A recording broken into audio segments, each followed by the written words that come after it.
A couple times I was one of those scared little kids who had to call the firefighters, who had to call the EMTs. My own mother struggled with opioid addiction for a very large chunk of my life. And I remember when she was having a particularly dark moment and she needed some help. I needed some help.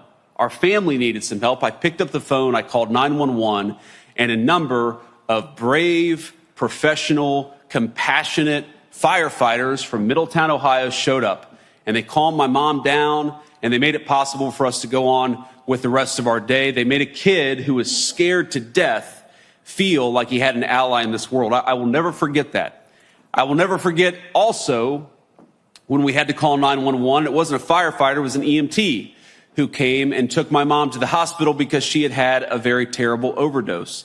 And I remember holding her hand, hoping to God that she would be okay, that she would wake up. We know a lot of our people have not woken up when they have those opioid overdoses, but by the grace of God, my mom did wake up. And by the way, she's now been clean and sober for north of 11 years. We celebrated her 10-year sobriety. Thank you.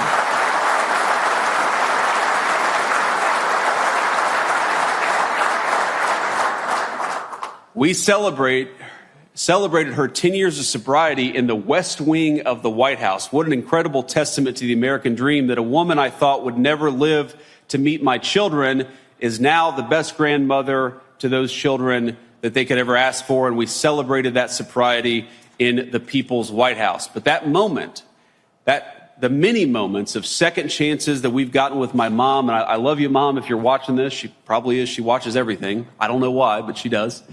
But Mom, we would not have gotten that second chance were it not for the firefighters all across our country, for the EMT specialists all across our country who make it possible for second chances again and again and again.